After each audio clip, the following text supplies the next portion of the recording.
Bom, hoje eu quero conversar com você sobre um assunto que é essencial. Não é paralelo, não é lateral, não é superficial. É a essência do cristianismo. Qual é a verdadeira identidade de Jesus? Vamos basear a mensagem em Mateus 16, 13 a 18. Vamos ouvir a leitura deste texto. Indo Jesus para os lados de Cesareia de Filipe, perguntou a seus discípulos: Quem diz o povo ser o Filho do Homem?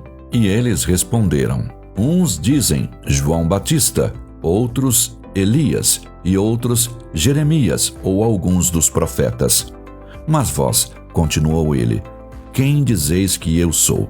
Respondendo Simão Pedro, disse: Tu és o Cristo, o Filho do Deus vivo.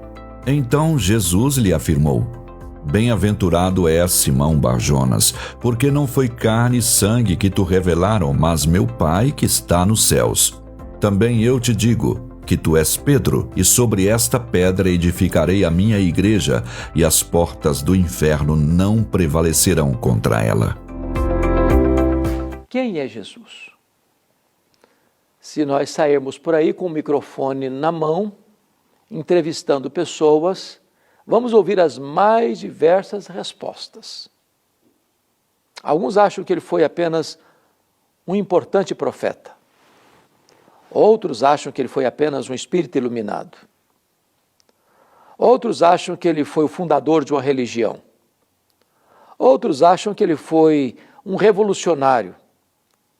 Outros acham até que ele foi um hippie. Mas quem é de fato Jesus? Bom, foi ele que provocou esse assunto.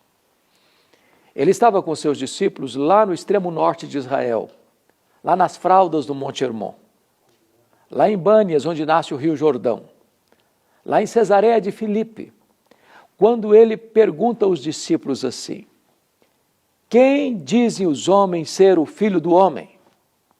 Em outras palavras, vocês que estão aí no meio do povo, o que é que o povo comenta a meu respeito? Qual a opinião das pessoas a meu respeito? O que é que as pessoas estão falando que eu sou? E a resposta foi muito curiosa. Os discípulos responderam assim: uns dizem que tu és João Batista, outros dizem que tu és Elias, outros dizem que tu és Jeremias, outros dizem que tu és alguns dos profetas. Ou seja, ninguém acertou. As opiniões as mais diversas, as mais contradizentes. Quem é Jesus? Talvez hoje, se fôssemos perguntar também, muita gente ia responder tanta coisa e pouca gente acertar. De fato, quem é Jesus? Bom, então Jesus muda a pergunta, ou muda o endereço da pergunta. E pergunta assim: e vós? Para os discípulos dele: e vós, quem dizeis que eu sou? E Pedro, que era um líder, Pedro, que era um falante, que não suportava que ninguém falasse na frente dele, responde pelo grupo: tu és o Cristo, o Filho do Deus vivo. Talvez até esperando de Jesus um elogio. Parabéns, Pedro, você é um homem de refinado discernimento. Mas não foi o que Jesus disse, não. Jesus disse assim: bem-aventurado és, Simão Barjonas, porque não foi carne e sangue quem tu revelaram, mas o meu Pai que está nos céus. Em outras palavras, Jesus está dizendo assim: ô Pedro, você só sabe quem eu sou porque o Pai me revelou para você. Se o Pai não tivesse me revelado para você, como as outras pessoas, você também não saberia quem eu sou. Não é uma questão de meramente pesquisar, ir no Google, fazer uma pesquisa, fazer uma revisão de literatura para saber quem é Jesus. Ou o Pai revela a você quem é Jesus, ou você não conhece a Jesus. Então Jesus diz assim para Pedro: eu também te digo que tu és Pedro, e sobre esta pedra eu edificarei a minha igreja, e as portas do inferno não prevalecerão contra ela. Aqui está em Mateus 16, 18, um dos textos mais importantes da história do cristianismo, de cuja correta interpretação depende o futuro do cristianismo. Quem é a pedra? Quem é o fundamento da igreja? Nesse período em que o mundo todo está acompanhando a morte do Papa Francisco e a escolha de um novo pontífice para a igreja, talvez esta é uma reflexão muito, muito necessária. Porque a pergunta é: quem é essa pedra sobre a qual a igreja está edificada? Quem é esta pedra? Ao longo desses 21 séculos de cristianismo, nós tivemos 3 linhas de interpretação. A primeira delas, subscrita por mais de 800 milhões de pessoas, acha que Pedro é a pedra. Pedro é a pedra. A segunda linha diz que a declaração de Pedro, tu és o Cristo, Filho de Deus vivo, é o fundamento da igreja. E a terceira linha de interpretação é que o próprio Cristo é a pedra sobre a qual a igreja está edificada. O nosso entendimento, à luz das Escrituras e da história da igreja, é que Cristo é a pedra. Vamos então ao texto. Na língua grega, há uma relação muito estreita entre a palavra pedra e a palavra Pedro. Pedro deriva de pedra e não pedra deriva de Pedro. A palavra Pedro no grego é Petros. E Petros é fragmento de pedra. É um pedaço de pedra arrancado de um maciço rochoso.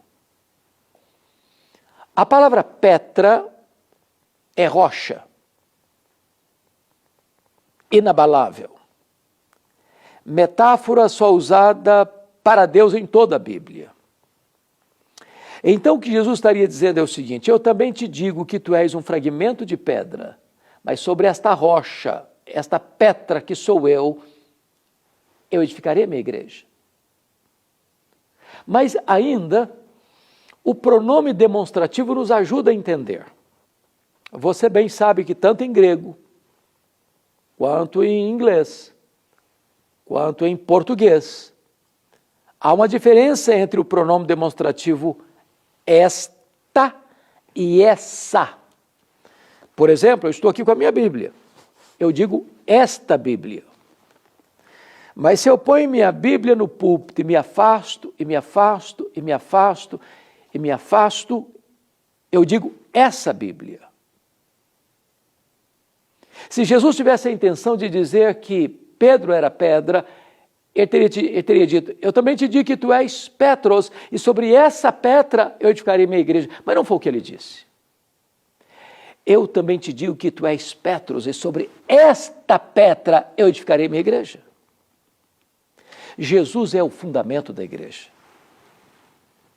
Aliás, o apóstolo Paulo foi categórico em afirmar, lá em 1 Coríntios 3,11, ninguém pode lançar outro fundamento além daquele que já foi posto, o qual é Cristo Jesus. O próprio apóstolo Pedro, no seu sermão em Jerusalém, que está lá em Atos dos Apóstolos, declarou que Jesus, e não ele, é a pedra. O próprio Pedro, escrevendo a sua primeira carta, mais tarde, vai dizer que Jesus é a pedra que os construtores rejeitaram, a pedra fundamental. Então, Jesus é que é a pedra da igreja, é o fundamento da igreja. Mas mais, Jesus é o dono da igreja. Ele diz: eu edificarei a minha igreja. A igreja tem dono. E o dono da igreja tem marcas de cravos em suas mãos. A igreja não é sua, a igreja não é minha, a igreja não é nossa. A igreja pertence a Jesus. Diz: eu edificarei a minha igreja. Mas mais, Jesus, além de ser o fundamento e o dono da igreja, ele é o edificador da igreja. Ele diz: eu edificarei. Não é você, não sou eu, não somos nós que edificamos a igreja, é Jesus. O apóstolo Paulo entendeu isso quando escreveu assim: eu plantei, Apolo regou, mas o crescimento vem de Deus. De tal maneira que nem o que planta, nem o que rega é coisa nenhuma, mas Deus que dá o crescimento. Em outras palavras, nós poderíamos usar todo o nosso conhecimento, toda a nossa estratégia, toda a nossa tecnologia, toda a nossa metodologia e não produziríamos sequer uma pessoa convertida. Citando o príncipe dos pregadores da Inglaterra do século XIX, Charles Haddon Spurgeon, ele disse: é mais fácil eu acreditar que um leão tornar-se vegetariano do que acreditar que uma única vida seja salva sem a regeneração do Espírito Santo, sem a obra redentora de Cristo na cruz.